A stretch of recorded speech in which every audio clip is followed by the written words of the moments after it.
All right, hello. It's time to take a look at the energy coming up in August 2022. What can we expect and how can you best prepare? I do these readings every month, so if you're not subscribed, be sure and do so. I also do horoscopes and any other goodness that I can come up with, any other ideas that will help you prepare for the future. So for July, the energy I was seeing was the High Priestess, a time of more internalized preparation, going within.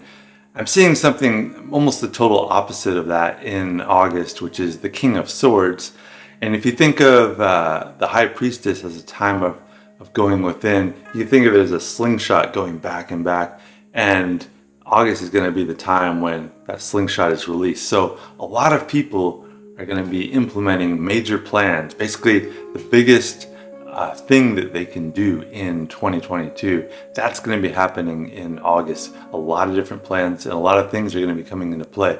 And the thing about this year and the last few years that has changed a lot is humanity's ability to change has rapidly increased, because a lot of people are no longer working, or with coronavirus, a lot of that has happened, that people were able to work from home. They weren't going to school, they weren't going to work, things like that. So the speed at which things could happen was rapidly increased, and some of that is reversed because people are going back to regular jobs and they are going to physical schools again. But a lot of the structure for what has happened has really changed a lot.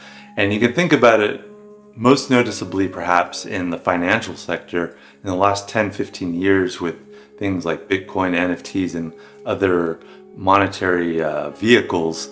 They have allowed money to change, something that people thought of as very stable. The dollar as the prime currency, the reserve currency of the world. That's being called into question. Suddenly things are up for grabs, and it may seem like anarchy, but it's actually, if it is anarchy, it's a different kind of anarchy from any anarchy that we've known before, because it's an anarchy that's not so much physical. There's not going to be a lot of physical violence and looting. It's just going to be a lot of systemic changes that happen suddenly, and these organizations. There's a book I was looking at recently called The Network State.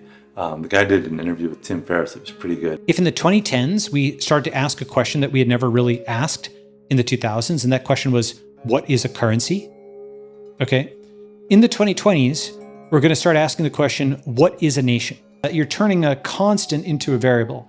And that is, when we talked about earlier about volatility increasing, the biggest way that you can increase volatility is you turn something that you were at total consensus on and 100% of people agreed on into something that only 80 or 70 or 60 or 50% of people agree on. And when you do that, when you take that constant, you turn it into a variable, all kinds of assumptions change. He talked a lot about how government is the thing that's kind of up for grab now, and that a lot of people within countries are, very polarized and partisan and so on. And it's unfortunate, but I think a lot of the energy, the conflict has moved online, which in a sense, you go on websites like Twitter or Facebook or whatever, and you look at groups and there's like all this bickering and verbal abuse and so on. But, I find that actually dealing with people for the most part in real life, they're much more polite than they used to be, because I think we're kind of, at least in the United States, we're kind of afraid that somebody may have a gun and go on a shooting spree, which happens pretty much every week.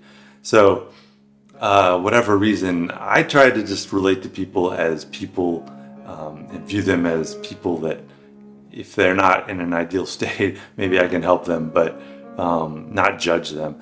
And I think that's the best way to interact with people. So going back to this King of Swords, what can you do in August? The big question is, what is your big idea, your big life change, your big thing that you want to do to affect the world? What is that for August? Think about that, because August is really going to be the best time to implement that plan, to implement that action, and to start affecting others and yourself. If you're watching this in July, I'm filming this on July 20th.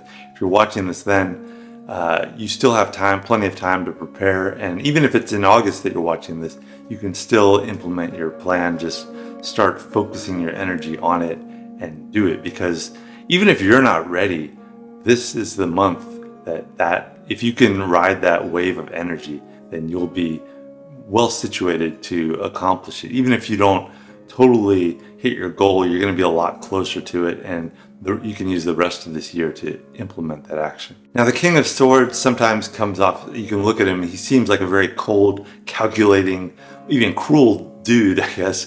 But just consider, yes, he is very kind of cutthroat, art of war type of guy, but you can always use him to aim towards something more fulfilling, and you don't have to confine yourself to swords, which are ultimately not the most satisfying card to stay in forever. And you can, shift it towards maybe a wand's energy, which is about creativity, or maybe an emotional energy, which is cups, or even, towards something more practical and down to earth, which is the disc cards. Consider what is it you want in your life, or what you want the world to look like, and start moving, use that energy, that logical, rational, thoughtful energy of swords, a very calculating chess player, but use it to accomplish something that is more satisfying and amazing and enjoyable in the world. If you're a regular watcher of these videos, I know I haven't done a lot these last few months, but I'm moving in August. That's kind of like my big action. So I'm hoping, though, to start resuming and doing these more regularly and interacting. But if you don't know, I have two other YouTube channels. My quote-unquote main YouTube channel, which is just called Adam Savage, in which I just do whatever. And then I have my music channel, which is a bit younger and newer.